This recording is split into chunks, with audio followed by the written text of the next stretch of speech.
The first two fractions we are going to compare are 2/17 and 2/19. Here's a visual of both of the fractions in a circle.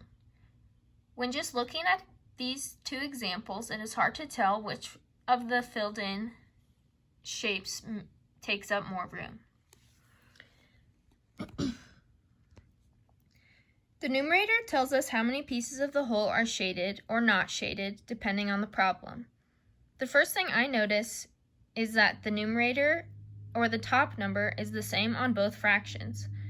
When the numerators are the same, we know to use the same number of larger pieces method to solve. All we have to do now is decide which pieces are bigger, 17ths or 19ths. 1/17 or 1/19. 17ths are bigger pieces than 19ths. Since there are fewer pieces in the whole with 17ths, the pieces must be larger to account for the one whole. So 1/17 is larger than 1/19. This means that 2/17 is greater than 2/19. The second two fractions that we are going to be comparing are 4/7 and 9/14. Looking at these two fractions, the first thing to notice is that the 4/7 denominator, or bottom number, is 1/2 of the denominator for 9/14. That being said, the first step is to multiply 4/7 by 2/2. We can multiply by 2/2 because that is the same as multiplying by 1, because 2/2 equals 1. That means it doesn't change the quantity of our fraction.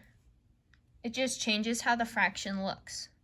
So 4 times 2 is 8 over 7 times 2, which is 14. Now both of our fractions have the same size of pieces, so we know to use the greater number of same size pieces method. We are now comparing the numerators 8 and 9. All we have to do now is decide which of the numerators are the larger number so we can know which fraction has more pieces.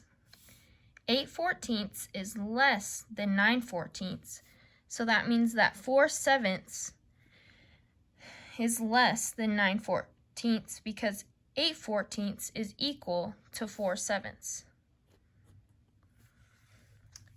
Here's a visual to show you that 4/7 is less than 9/14. Again, it is kind of hard to tell when just looking at these two examples, so it is important to use the greater number of same size pieces method to solve.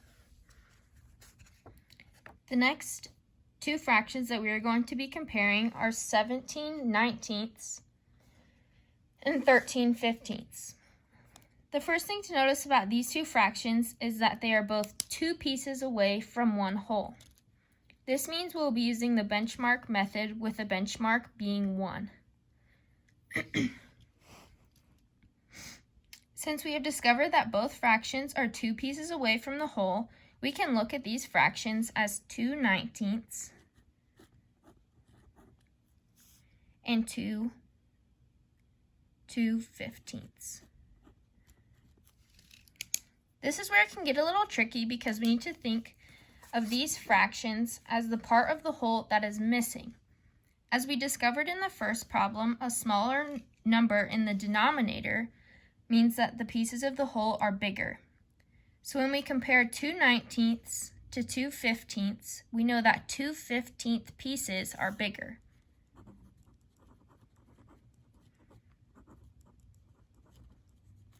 We can see that in this example that the 13/15 pieces are just a little bit bigger than the 17/19 pieces. So when we compare 2/19 to 2/15, we know that 2/15 is bigger. We need to recall that when we are looking at the missing we are looking at the missing piece of the fraction. So since the 2/15 is a larger piece, that means that it has more missing of the whole.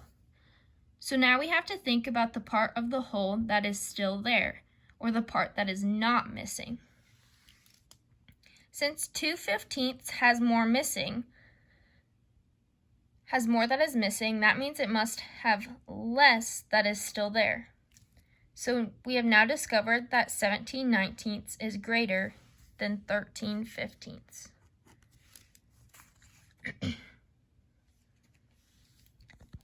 The next two fractions we are going to be comparing are 24/7 and 44/15. For two fractions that have a smaller number as the denominator compared to the numerator, the first method I go to is benchmark comparison on either side of the benchmark. I think of it first as a mixed number to find the benchmark. 24/7 written as a mixed number would be 3 3/7. And 44 written as a mixed number would be 2 14/15. We know this because when you multiply 7 times 3, you get 21, and then when you add 3, you get 24, and that would be 24/7. And when you multiply 15 times 2, you get 30, plus 14 is 44, which is where we get 44/15. If we use 3 as the benchmark, we can now see that 24/7, which is equal to 3 3/7, is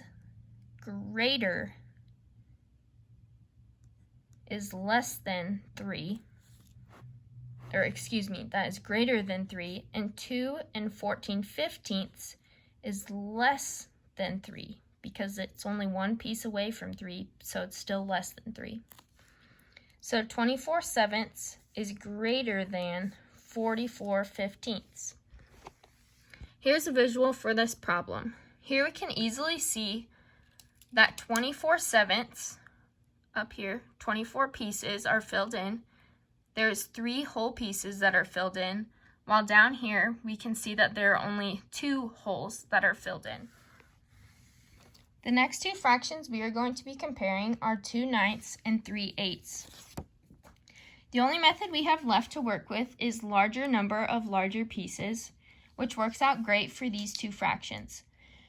The first thing to look for is which fraction has larger pieces. We can find this by looking at the denominator. 3/8 has larger pieces because there are less pieces to account for one whole, so the pieces must be larger. As we can see here, the 3/8 pieces are just a little bit bigger than the 2/9 pieces.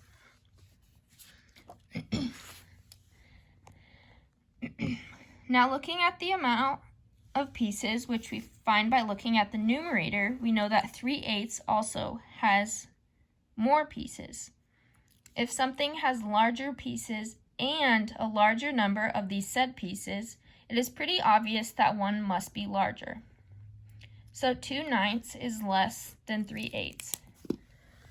This one is a little bit easier to see compared to the other examples that we have had, such as this one, where it is hard to tell just by looking at the picture which one has more pieces.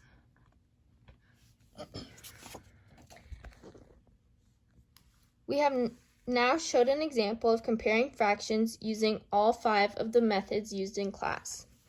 Same size of larger pieces, greater number of same size pieces, benchmark comparison with same number of larger pieces, benchmark comparison on either side of the benchmark, and larger number of larger pieces.